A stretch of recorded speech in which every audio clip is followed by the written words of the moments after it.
This is Peter Helland on the show Israel, and as you can see, Dr. E. Michael Jones is here tonight.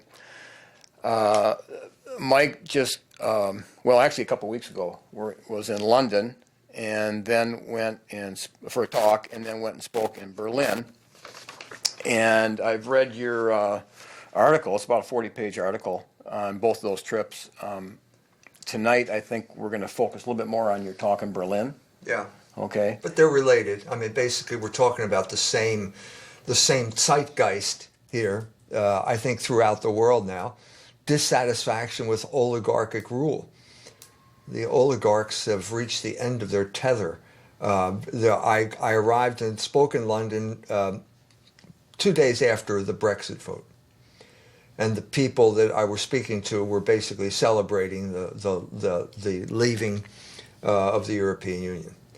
That's a protest against the oligarchs. That's the way the English are protesting the oligarchs.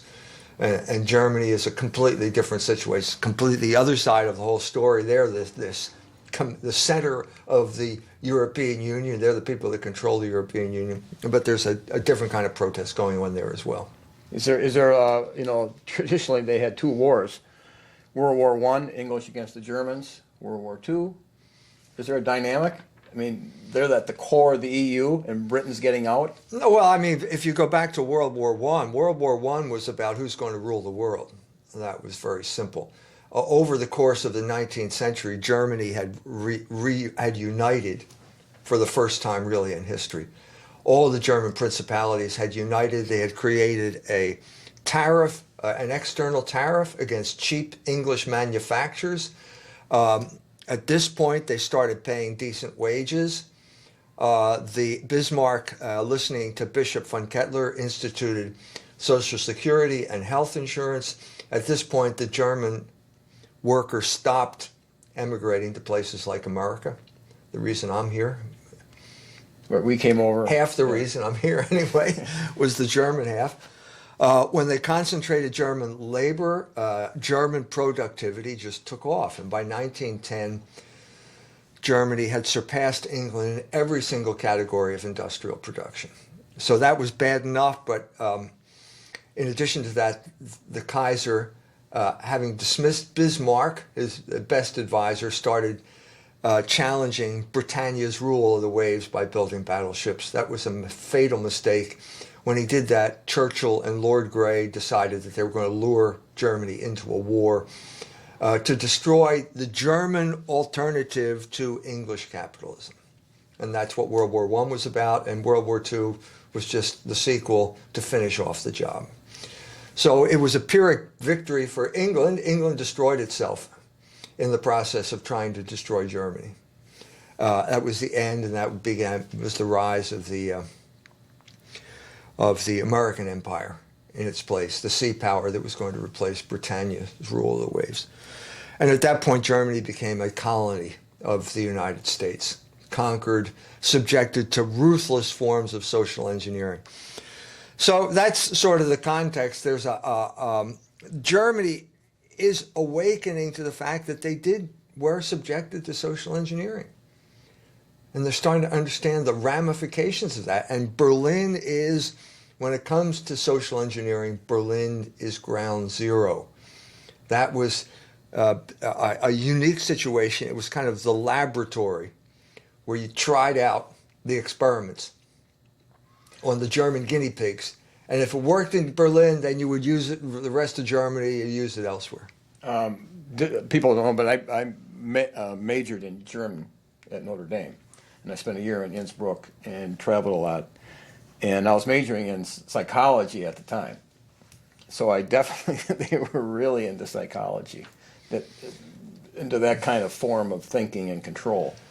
Well, I mean, there was Germany, in a sense, invented modern psychology with Wilhelm Wundt in the 19th century. If you went to Harvard was basically a German operation.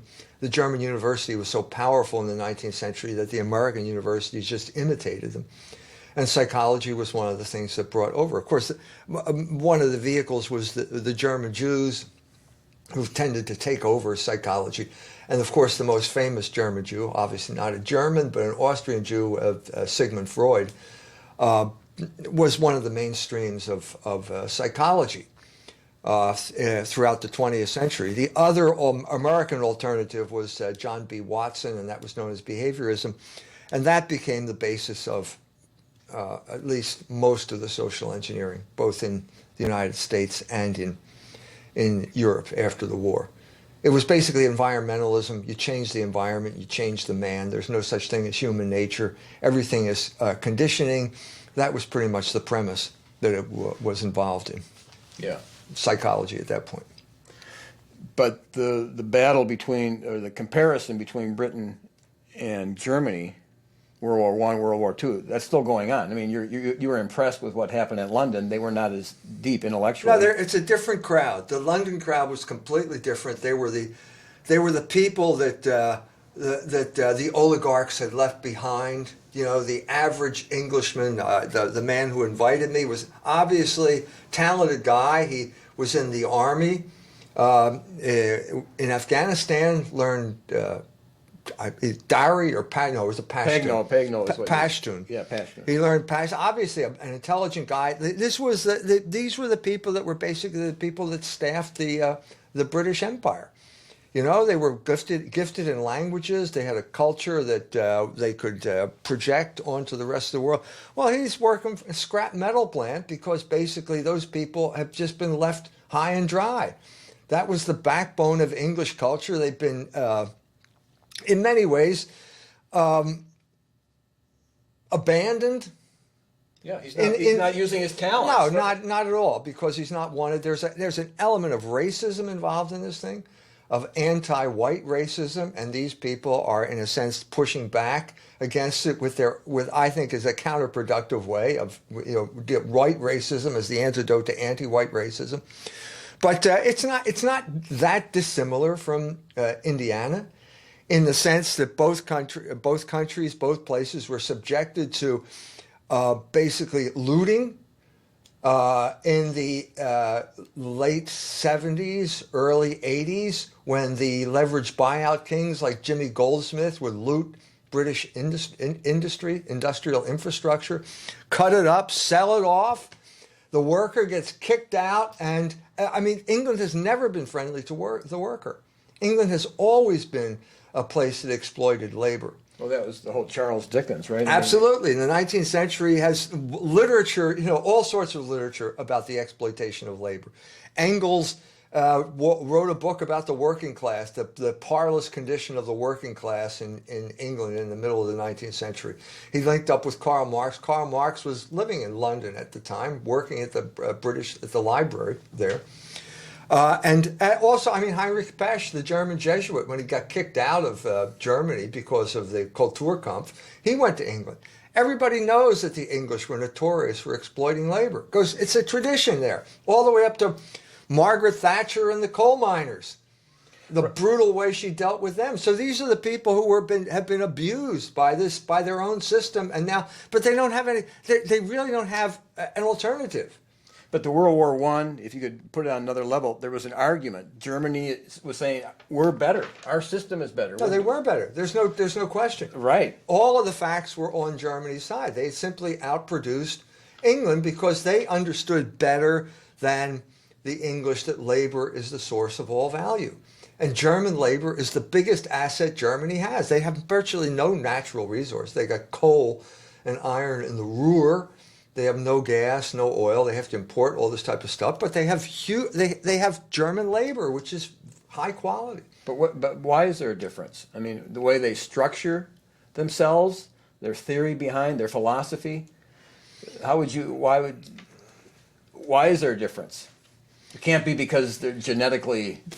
No, it's not biological, it's cultural. Basically, it goes all the way back to the Holy Roman Empire, which was the successor of the Roman Empire.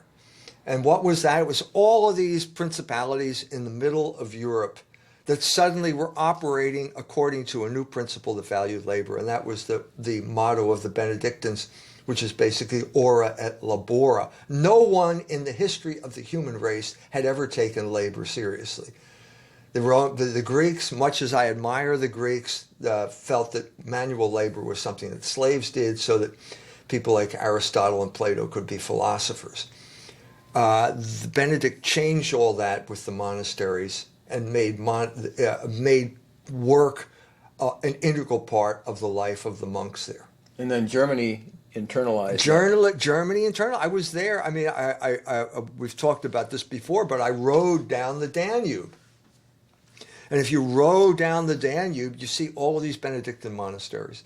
And they're all surrounded by orchards and vineyards. It was the Benedictines who brought grapes and fruit to the Danube Valley.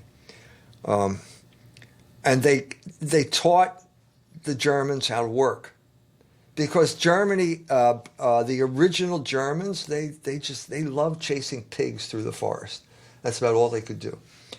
And they'd still be chasing pigs through the forest if it weren't for the Benedictines who brought grapes. I said this to I was invited to speak to the Amish. My friend Malin Miller invited me to speak to the Amish children that he teaches. And I said to them, that there was a Roman senator who said that when he went to the Danube, he said, these are the saddest people on the face of the earth because they don't have grapes and they don't have olives. And, well, they still don't have olives. You still can't grow olives there, but you can grow grapes there. And he said, because the grapes, you make wine. And then I said to the Amish kids, I said, and wine makes you happy. At this point, they all turned around and looked. Is this true? And if so, why aren't we drinking it? Don't we want to be happy? But I said to them, I said, if it weren't for the Benedictines, you'd still be chasing pigs through the forest. Because that's all the Germans knew how to do until they were civilized. So you had this concentration of German labor. The guild system. This was a creation of the Holy Roman Empire, which really wasn't a state. It wasn't a state until 1871. But it was basically all of these German people with habits, work habits, which were the best in the world, I'd have to say. And that is created this German labor that now produces things like BMWs and Mercedes. You know, I've seen the German workers. I've seen the BMW plant in Munich. I mean, it's really sophisticated. So I have a son who works at Ford. And the big question is, why is Volkswagen making $9 billion in profits and Ford is only making $3 billion in profits? Well, the answer is it's German labor. It's the biggest resource in any country. And they have treated it well, and so therefore, and the English have not. Well, on the concentration camps, it said Arbeit macht frei. Arbeit macht frei. So obviously they even had internalized. Some people say they were there to work. It would seem to indicate that that's what the slogan was there. Arbeit means work, right? Yeah. But that shows you that the Germans really admired. They do, and they have work habits that are the best in the world. I mean, you know, I don't want to make invidious comparisons, but different than the Italians, let's say, the Italian work habits. And the Greek. And any place in the world. I mean, basically, you have some places in the world where the idea of work is not really all that well known, you know, where basically, if you're a hunter-gatherer, what's work? Basically, you know, when you're hungry, you go out and kill something. And then the rest of the time, you just lie around and wait to get hungry again. So this is the background, part of the background. So you're talking Berlin. It was partly on economics. I mean, this what we're talking about related to it was basically about the destruction of the left. How did that happen? They had no idea about this. The Germans, they're waking up to the fact that they don't really know their own history. They've been sold a bill of goods. Now there are people like Horst Mahler was the lawyer for the Baader-Meinhof gang. Horst Mahler was a left communist during the 70s. Now he's the opposite extreme, right-wing German nationalist. Going to jail, began a lecture with Spiegel by saying Heil Hitler, which will get you thrown in jail in Germany. Can't do that. But he insists on doing it. He's become a kind of martyr for the German people. Okay? But he understands that something happened, but I don't think he understands what really happened. one has done the research over there. And so this is my second time in Berlin. I was there 41 years ago. 75. 75 I was there. Needless to say, it was a different place in 75. 75 was in many ways the height of coming toward the climax of the Cold War, which started in earnest 79 with luring the Soviets into Afghanistan, which would bring about the final collapse in 89. 75 was the era of the Baader-Meinhof gang that still had not been resolved, even though Baader and Meinhof were dead at that point. There were still no one knows exactly what really happened. I mean, it could be Gladio, a Gladio type of operation, where they were basically somebody sets off a bomb and then they announce it was the Baader-Meinhof gang. Well, Baader-Meinhof are dead. They've been dead for years now. Why? Like the best example would be the murder of Herrhausen, the head of the Deutsche Bank. It seems to me that he was murdered by his own people. I mean, the bankers, the banking establishment, because he was talking about debt forgiveness. And so they came, well, it was the Baader-Meinhof gang. Well, I don't think it was. 1989, I think it's really a stretch to say the Baader-Meinhof gang was still in existence. But it was in existence in the early 70s, and I was there, and they had this big crisis because at this point, there was huge amounts of sympathy among our generation for this group of people, this group of terrorists. Yeah, because I was there in 72. That was the height. I mean, first of all, 72 was the Olympic game. That was supposed to free the Baader-Meinhof group. Then they had the Landeshut thing. That was another attempt to free them. But we're talking about a crisis that was basically threatening to destroy the Bundesrepublik.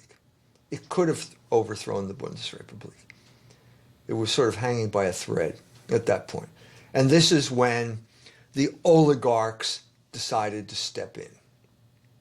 75 was a crucial year, probably because I was in Berlin in 75. Yeah. That's probably the reason.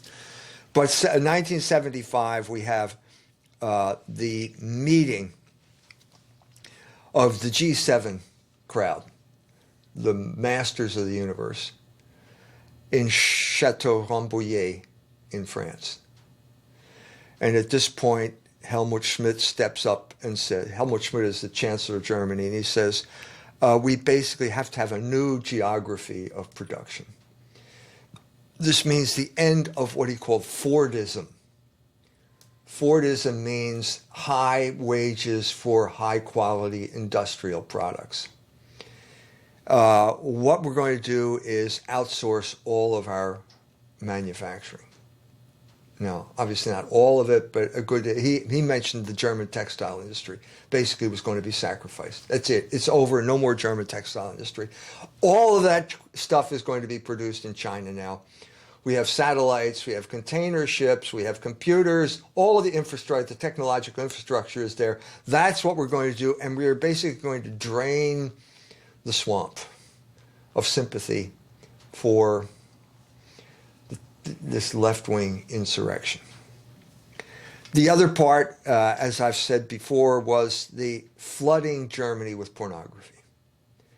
This is what happened during this period of time. I mentioned that in the talk. I talked about Ernst Marischka, German Viennese Jew, who was now producing, 75, he's producing pornography. And huge numbers of Germans are now being distracted from the political into the sexual. And finally, we have the crucial moment, Michel Foucault. The French, after World War II, the French were the intellectual leaders of the world. Right, it was Sartre. Sartre, Camus, they were the famous people. And basically, by the time of the 70s, Sartre was still alive, but Michel Foucault had taken over the role of the chief philosopher. Michel Foucault was a homosexual.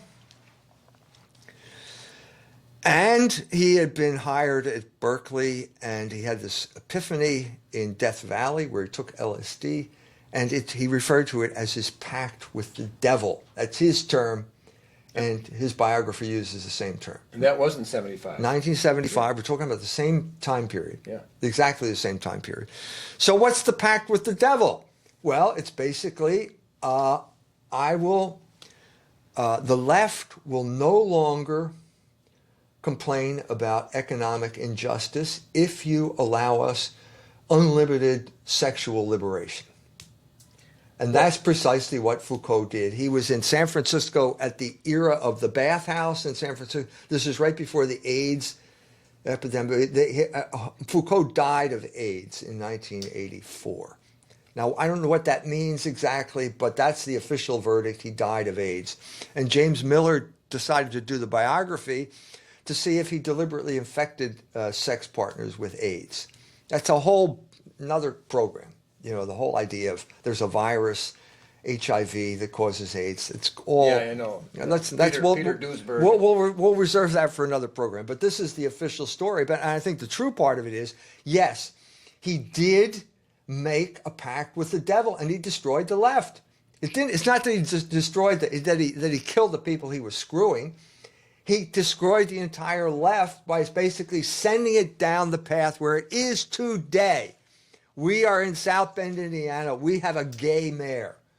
This is the outcome of Foucault's pact with the devil. And of course, who's the intermediary here? It's Joe Buttigieg, who was the man who mainstreamed Foucault at Notre Dame University. Notre Dame University is an outpost of sexual revolution in South Bend, and they finally took over the city when the son became mayor. Isn't it kind of like communism was going to be this utopia? And then they decide, that's the left, they decide, well, we're not going to find utopia there. We'll find it in sexual... That's what happened. That's basically what happened. It happened in Germany in 1977. The fall of 1977 is the Deutsche Herbst. That was the moment where they almost destroyed the government. They almost brought the government down. They basically collaborated with the Palestinians. The Palestinians hijacked an airplane, the Landeshut. Everybody knows in Germany knows the Landeshut. It landed in Mogadishu, and basically the Germans stormed the plane, killed everybody. At that point, they were not getting out of jail. Okay, Baader and Meinhof were in jail. They both committed suicide at that point. Baader Meinhof had kidnapped Hans Martin Schleyer, the head of the big capitalist organizations. They murdered him right then. They shot him right then because he was being held hostage. They did not go along with it. And so there was a crisis at this point, a crisis in the left. The French left, the gauche prolétarienne, had already decided we're not getting into terrorism. At that point, the leadership of the revolutionary movement shifted to the Baader-Meinhof gang, and now the Baader-Meinhof, they're both dead. And basically the question is does this organization exist? But so what happened is this disillusionment started to spread. And the expression of it was this thing called the Tunics Conference in Berlin, January 78. Foucault shows up at the Tunic. Tunics means two nicks. Don't do anything. Yeah. Do nothing. And it sounded sort of like Tunis. And so there was kind of puns on this type of thing. But basically, it was at this point the left disintegrated into a lot of different component parts. The guy that I stayed with was a student, a theology student at the university in Berlin. He had been fed Bultmann's demythologizing line and realized... Udo, who I saw on your Skyping. Yeah, anyway, you saw him. He had been fed this line. He realized he couldn't believe anything. There was nothing he could believe in, and so he left, and he went off to Pune to sit at the feet of the Bhagwan and get enlightenment from the Indians. You know, it's always a bad sign when Germans go to India. It's always a bad sign because what it means is they are basically completely disillusioned with life, and they have this kind of nihilistic death wish, which is what India symbolizes. Hegel talked about it a lot. India is the land with no logos, where everyone ends up on opium in one way or another. And that's where he ended up. And that was one manifestation of the collapse of the left at this point. And this is the disintegration of basically the revolutionary movement that had existed for 200 years. If you say from 1776 to 1977, that's 201 years. Complete disillusionment. They saw, and you could say they saw it first. And there, it was tried out first. So Berlin has always been, as I said, the laboratory for social engineering. And here it is, this disillusionment is spreading throughout the place. And so what happens at this point is, the wall comes down in 89. And now Berlin, Germany, is reunified. And now Berlin is the capital of the Foucauldian Empire. Going to find utopia in sex. In sex, and it's not even sex. I mean, I kept looking for the sex. It's not there. Where is it? Where is the sex? It's like Amsterdam. You walk out of the train station, and the red light district is right across the street, and you wander in there, and the Dutch are avid to steal your money with changing your dollars, and then you walk in there, and the whores are ready to take your money, and it's all right out there in the open. Because it's a port city. Hamburg's the same way. Berlin, there's no red light district. And so there's a sense in which it's all homosexual, which maybe it's me, I'm not, that's not my persuasion. But it's not public in the way that the red light districts in other places are. So it's kind of like an interesting experience. So I'm there. Our last program was on the Oligarchs? No, it was on the gay disco. Gay disco, it was right here. Orlando. So I'm there like a week or two after Orlando. And the rainbow flags are flying all over the place. And so after I give my talk, my buddy and I are riding bicycles around Berlin, because now this is the way you get around Berlin. Berlin looks like Amsterdam in terms of the bicycles. They push the bicycles. And so suddenly I'm realizing, wait a minute, there's a pattern here. There's a pattern here. It's homosexuals and bicycles. That's the new world order. And Berlin is the headquarter. And guess what? Berlin has a gay mayor. The first gay mayor in Europe. Okay, openly gay mayor. And guess what? He's saying the same thing that Pete Buttigieg is saying in South Bend. A little bit different, but his slogan, famous slogan, his name is Klaus Wowereit, and his famous slogan is "Wir sind arm, aber sexy." We're poor, but we're sexy. Now, what does that mean? Supposedly it means we're having fun. Yes. We're having fun, so that's all that counts. That's right. And what it really means is you're getting crap wages, which is exactly what Pete Buttigieg said in the New York Times. Remember we were talking about this the last time. Pete is anointed by the oligarchs as the first gay president. To let us down. Nice. And so what is his job here? His job here is to take over South Bend, the Catholic, ethnic, industrial, post-industrial powerhouse of the Midwest, isolationism, the whole thing. This is the challenge, and now it's going to be transformed into the gay disco. America is a gay disco. Frank Bruni says this after the Orlando shooting. Berlin is already a gay disco. So not only are they going to get us to accept sodomy, they're going to get us to promote it. It's sodomy and low wages. Wir sind arm, aber sexy. That's exactly Pete's message. Pete's message in the New York Times is those good jobs are never coming back. So go to the gay disco. Go to the gay disco. So you're just saying basically it's the oligarchs that are pushing both. Of course it is. This is the oligarchs' triumph over the people. And so what you have, so the big, obviously, in 41 years, Berlin has changed enormously. I mean, there was a wall there. I went through Checkpoint Charlie to get to the East Berlin. It was like right out of a John Le Carré novel back then. Bridge of Spies. I was there where they did the filming of Bridge of Spies, which is basically Spielberg's latest take on Berlin, and so on and so forth. So we're riding around by bicycle, which is You loved it. I'm a devoted bicycle guy, so I got it half right. I got this bicycle part right. The homosexual part is not right. But anyway, we're riding around Berlin and all this new architecture, because as of '89, it became the architect's paradise. Right. And then, So we get to, like, Potsdamer Platz is the Sony headquarters. This is where they have the Berlin Film Festival, and the symbol of Berlin is the bear. So it's all this daring architecture to show that Berlin is this is the new Berlin, that Berlin is the capital now of Europe, the European Union, and it basically is the gay disco. So we get to the new embassies. The new American embassy is built. Go up to the new American embassy, and there's a statue. Okay, it's the bear, which is the symbol of Berlin, combined with the Statue of Liberty. So the bear is holding the torch, got the crown around his head in the book. And guess what's draped over the bear's shoulder? the gay... The gay flag, the gay rainbow flag.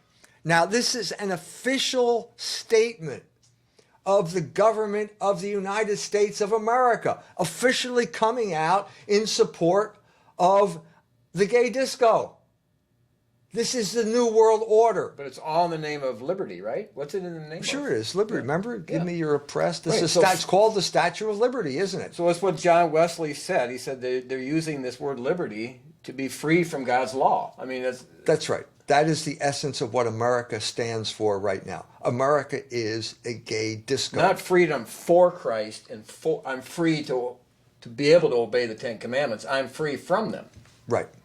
Which is another word for slavery, of course. Of course, right. So they're turning it... Give me that man who is not passion's slave. Well, Shakespeare knew that because he knew the Western tradition, which goes all the way back to St. Augustine, who said, a man has as many masters as he has vices. You cannot be liberated from the moral law. The moral law is liberation. We are rational creatures. We are only free to be rational. The moral law is practical reason. That's the only way we can exercise our freedom, is by acting according to the moral law. So the people who liberate you from the moral law are really enslaving you. Now, this is news to Berlin. It shouldn't be. Berlin hasn't figured this out yet. But haven't they understood the Enlightenment? I mean, the Enlightenment basically says that you're born good, and... Berlin is one of the capitals. I would say it is the capital of the Enlightenment. Yeah. You can't go anywhere without seeing pictures of statues of Frederick the Great. He's all over the place. This was the city he created. Well, wouldn't you say the fundamental idea of the Enlightenment is that the human being is born good? Well, that's certainly what Rousseau said. Yeah, and if you believe that when you have a child, and you and your wife get together and go, I don't think our child's born good. I think we're going to have to watch him. I think we're going to have to guide him. The Enlightenment was the reaction to Calvinism. Right. And Calvinism said... Total depravity. Total depravity. Right. In other words, don't have a chance. And we went through this with Nathaniel Hawthorne in the 19th century in America. America's always a kind of backwater when it comes to ideas. And the Germans went through it in the 18th century with the Enlightenment, the end of the 18th century. Paris and Berlin were basically the capitals of the Enlightenment. Right. You know, there's no way to get around it. Well, your position is the Catholic Church has always been successful at maintaining avoidance of those two extremes, right? I mean, that's, if you study their doctrine, it's like you stay on course.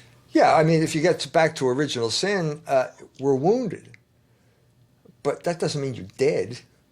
You know, it came down to the Barth Brunner controversy. Are you blind or do you need glasses?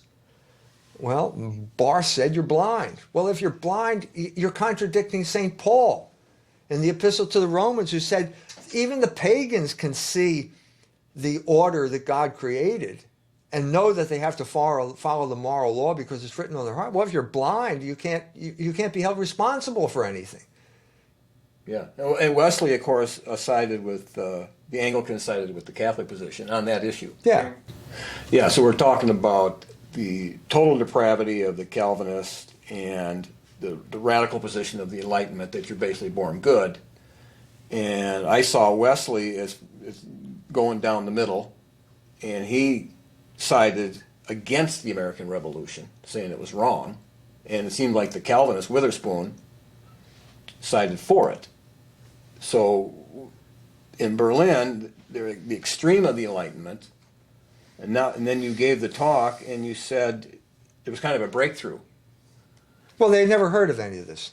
Yeah. So I sort of gave them the history of social engineering after World War II as it applied to Germany. Films that they like Las Juckenkumpel, the pornography films that I was talking about, being directed by this Austrian Jew who had been in an English prisoner of war camp and ended up working for British intelligence. So I don't think these are unrelated facts here. I think we're talking about something that was used on the German people to destroy the uprising that was known as the Baader-Meinhof gang at that point, to distract the worker from the fact that there was a new regime coming in. So the crucial moment, what I think was 1989 when the Berlin Wall came down. I was in Germany in about 4 months later, and then traveled all throughout Eastern Europe.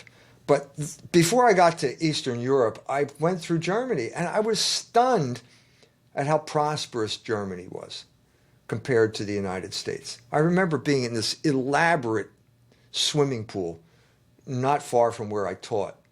And, you know, it was indoor, outdoor, and you would swim under a curtain indoors, and you get to an outdoor pool, and then there would be heated, and there would be a current, and the current would sweep you along. And it was incredible. I remember thinking at this point, what would Rush Limbaugh say about this swimming pool?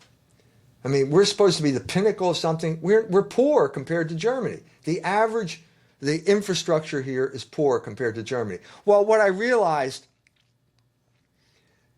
going to Berlin in 2016 is that was the end of an era. 89 was the end of the era. That was the end of the Bundesrepublik. And it was the beginning of what I call the Fourth Reich.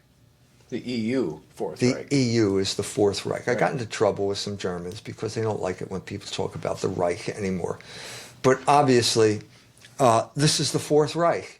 And empires do not benefit the people of the country. They benefit oligarchs. That's what empires are for. And so the German people, I think, have suffered in the meantime. And you see it in the manifestation. The clearest manifestation, I think, is in the architecture. So they decided, the architects flocked to Berlin in the 90s. Everybody's going to build something, you know. And there was one project after another. They decided on the Spree, they called it the Spree Bogen, the bend in the Spree River. And they're going to build on both sides of it to basically unite East and West. It was symbolic of the unification.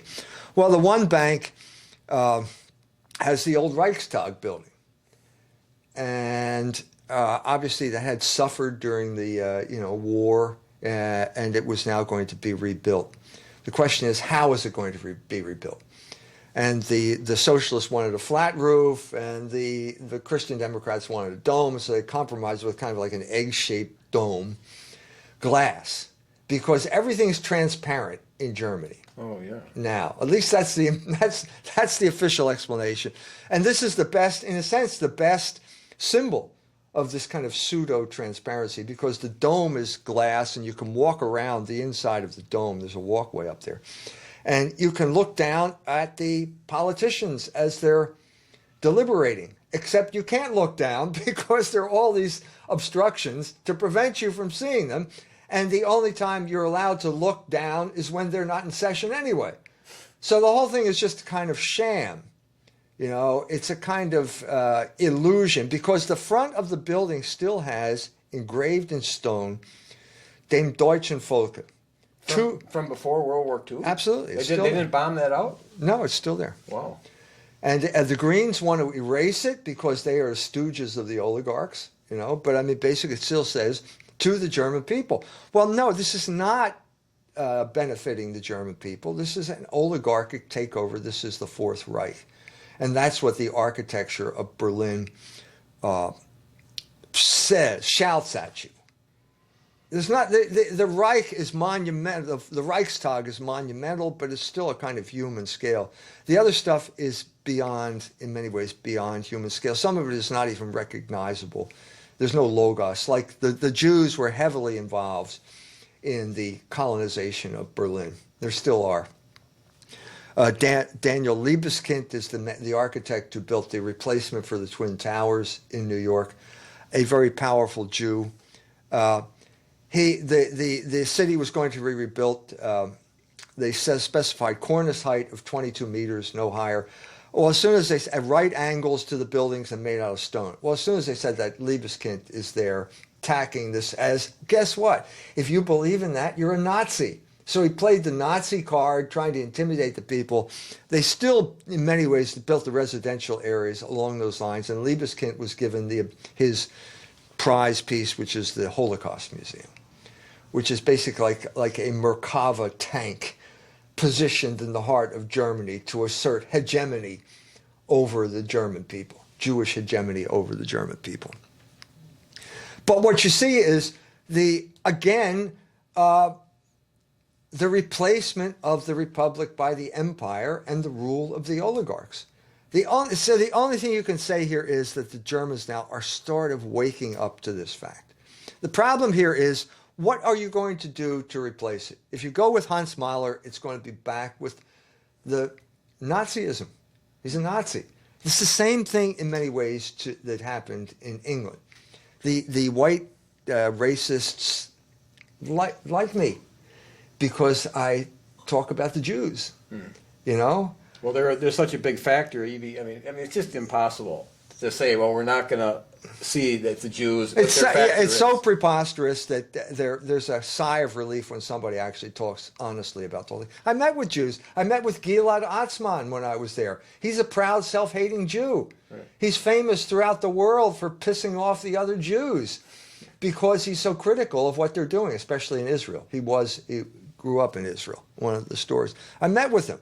You know, we talked over the situation. The crisis came with the Jews in 2010 with Operation Cast Lead, because they knew they were involved in war crimes. Israel was involved in war crimes. So are you still going to carry around this whole, poor victim, Jewish victim? It doesn't fly anymore. Even Howard Jacobson has to admit it. I mean, if there's ever a guy in the mold of Philip, he's the English Philip Roth. Yep.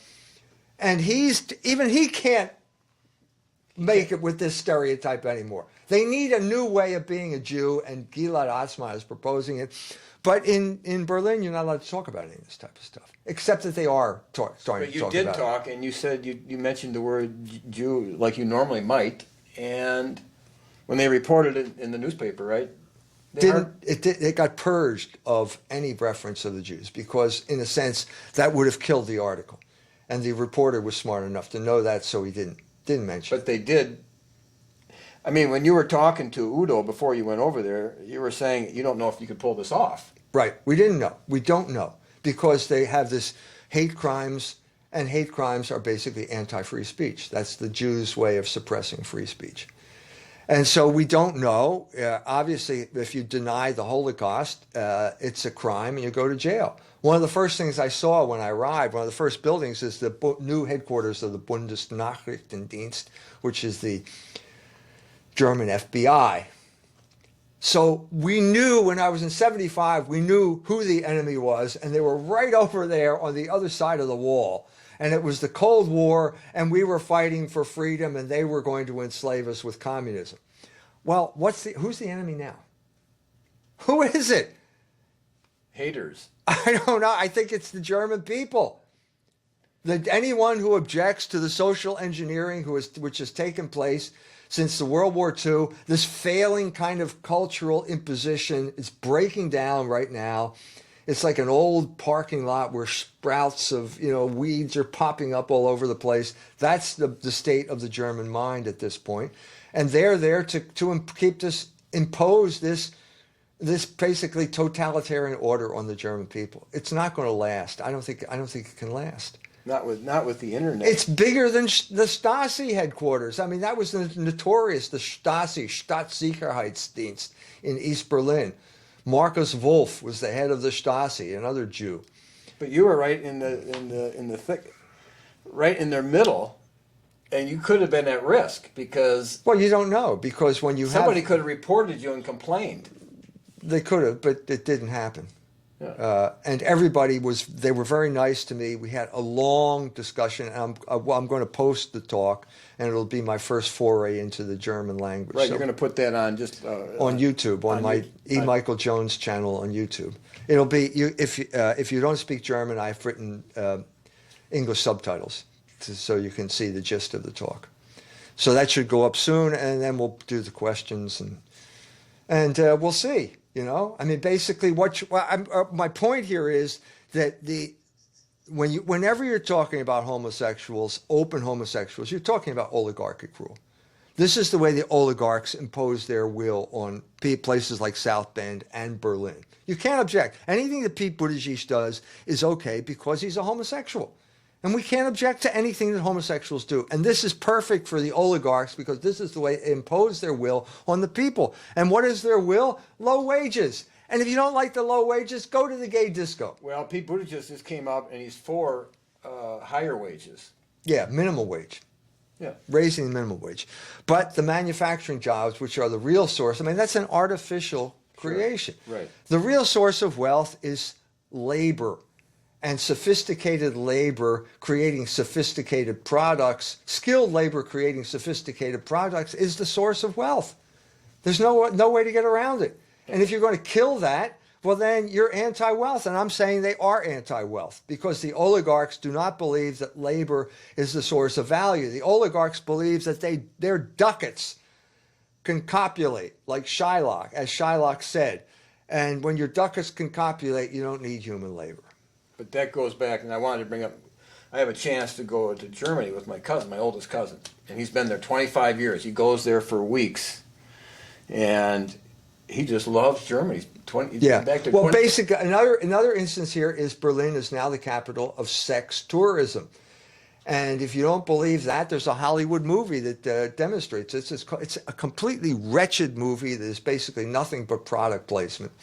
But it's called Unfinished Business, and it has, is it Vince Foster? I think he's the star of the show here. Well, Vince Foster's the guy that... No, I'm sorry. What is it? Vince Vaughn. I'm sorry. Strike that eliminate that. Right. Vince Vaughn, who is just basically, it's one product placement after another. But the biggest product placement is Berlin. Berlin is paying these people to advertise itself as the center of gay sex tourism. But see, my cousin, he's 74 now. I mean, he was going because he loved Germany. I mean, he just loved, it was so beautiful. It is a beautiful place. And the culture is a powerful culture. And I love Germany too. I love it. I've been, have a relationship that goes back over 40 years with Germany. But that doesn't change the fact that Berlin is the gay capital and Berlin is one big gay disco. And that's the new regime. That is the regime that the oligarchs are imposing on the entire world. But what you were pointing out, and you mentioned Civil Catholica, how the Catholic Journal or magazine predicted, especially Benedict's great uncle, predicted a backlash against the Jewish influence, and it was with Hitler. And then in your article, you're saying, are we again at 1933? Are people getting so upset about the corruption? Yeah, they are. It's very similar in that globalism always leads to a nationalist reaction. And the nationalist reaction is inadequate. This is my whole point. This is what I tried to say when the white racist interviewed me. The guy's a very nice guy, asked me if I had any advice. I said, yeah, you have to get rid of these obsolete categories because race doesn't explain anything. Right. In that regard. And I said the issue is logos, not DNA. So I do this I'm thinking, who's going to listen to this? Then I get a call from a guy from India who is relieved to hear that I have come up with the antidote to racism, because he grew up in London and he was suffering under this. He basically internalized the racist paradigm and felt he was a member of an inferior race because he wasn't white.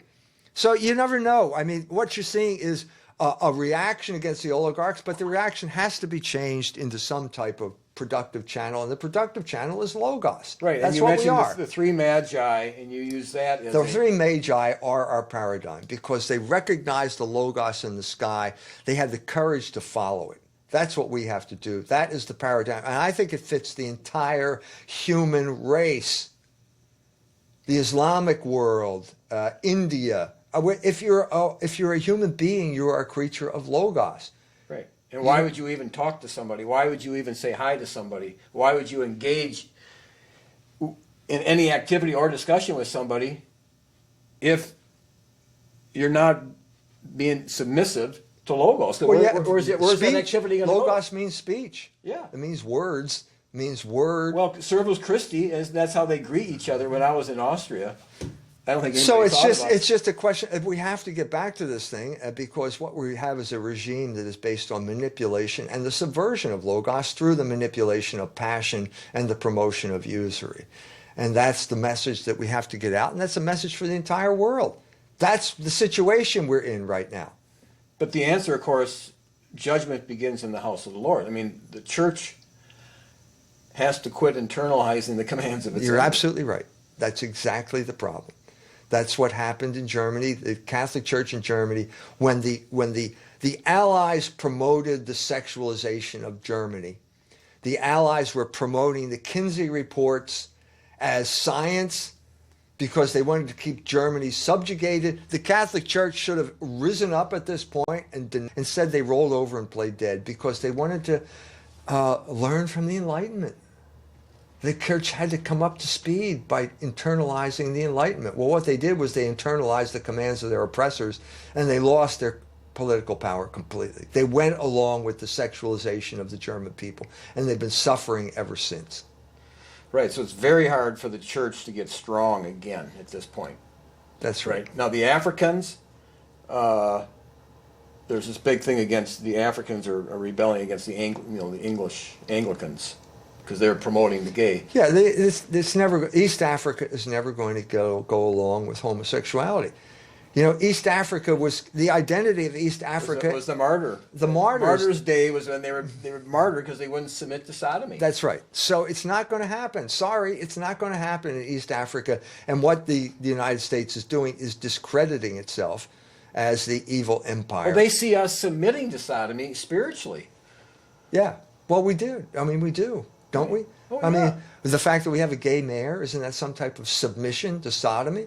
The people here just rolled over and played dead. The church rolled over and played dead. Well, Who would have thought that you could accept something like this? Well, at Notre Dame, I mean, Well, they played a role. They played a role in the destruction of Catholic consciousness in this country. They played a very decisive role. in the name of freedom. In other words, this American idea of freedom, which is seen kind of by Right. And Notre Dame was a bastion of sexual revolution. I don't have to tell you this. Yeah, well, I could give one story after another. Yeah, I mean, and I've written a book called Is Notre Dame Still Catholic? Go out and buy it, and you'll get one horror story after another. So we know this, the case is the Catholic Church has failed to defend the moral order. I mean, you know, so there's a residual, I mean, that we just celebrated at the Life Center, the fact that the abortion clinic is closed, that's an achievement. But I mean, it's you know, thank God for small favors. I'm glad it happened, but it's a drop in the bucket compared to what should have happened. And Notre Dame should have led the charge against the sexualization of American culture, and they were complicit in promoting it. And that was the legacy of Father Hesburgh. Land O'Lakes, licking the boots of the Rockefellers for birth control. That's his legacy. Well, universities supposedly, are supposed to be countercultural. Isn't that the idea? They were monasteries first, and I mean, universities are supposed to be a place that preserves truth, Christian truth originally. That's their identity, Yep. is to preserve truth. Well, they sold out for money instead of truth. And they betrayed their own tradition. And now we're approaching the 50th anniversary of that alienation of church property. 1967 was when it happened. That's, well, next year, the summer of this coming summer, a year from now, will be the 50th anniversary of that theft of church property. Yeah, and I started there in 70, and it was... So it's time to take account of what happened. It's time to get aware and realize that there is a new zeitgeist here, that we've reached a level of consciousness that will not allow us to be duped anymore by these social engineering schemes. Right. So basically what you're doing, you're preaching the truth. You're preaching the word that Well, the people logos. need. Yeah. This is the new word. This is the new, logos means word. Yeah. And all over the world, people are responding. Because they understand, because this is what Hegel would call der List der Vernunft, the cunning of reason.